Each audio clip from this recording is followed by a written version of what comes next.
पापा, आपने कहा था कि कल आप गुरु नानक देव जी की कहानी सुनाओगे। हाँ बेटा, सुनाता हूँ। एक बार पहले पातशाही यानी श्री गुरु नानक देव जी अपने 4 उदासियों पर थे।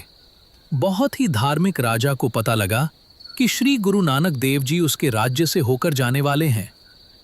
कुछ दिनों बाद जब राजा को पता चला कि अब गुरु नानक देव जी उसके राज्य के पास आने वाले हैं, तो वह अपने राज्य की सीमा के बाहर जाकर खड़ा हो गया। जैसे ही गुरु नानक देव जी उसके राज्य में आए, उसने बहुत ही सुंदर तरीके से उनका स्वागत किया और उनसे अपने महल में पधारने का आग्रह किया। अब गुरु नानक देव जी ने उसके प्रेम को देखकर उसके राज्य में प्रवेश किया।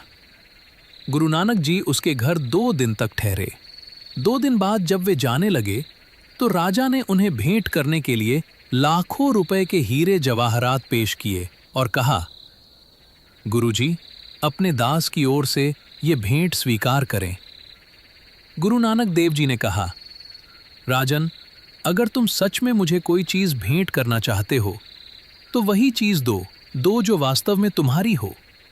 राजा ने कहा, गुरुजी, ये धन तो मेरा ही है। गुरु साहब ने कहा, नहीं, ये तुम्हारी प्रजा का है।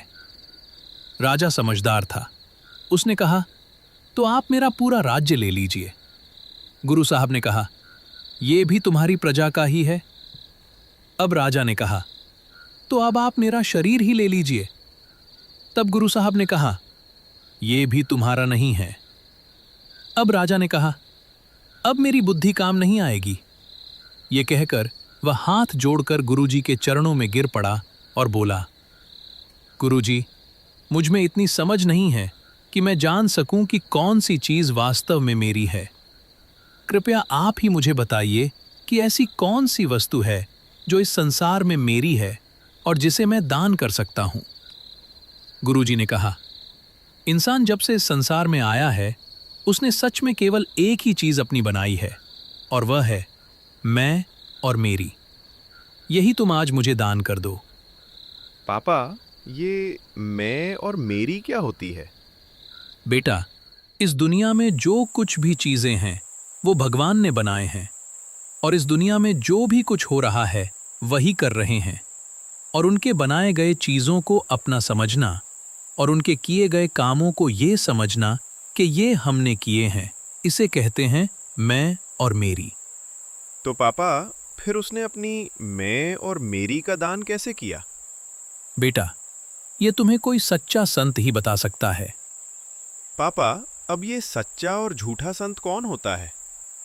बेटा, अब सच का मतलब कोई बोलने वाले सच से नहीं है यहाँ, पर सच का अर्थ उस शक्ति से है जो अभी हमारी धड़कन चला रही है। उसी शक्ति ने पूरा का पूरा ब्रह्मांड कंट्रोल कर रखा है। पापा, इसी को भगवान कहते हैं। हाँ बेटा। पापा, क्या हम भी इस शक्ति से जुड़ सकते हैं? हाँ, क्यों नहीं। कैसे पापा? बेटा, उस शक्ति से तुम्हें कोई ऐसा ही जोड़ सकता है जो पहले खुद उस शक्ति से जुड़ा हो। पापा, ऐसा कोई संत है भी? हाँ, क्यों नहीं है।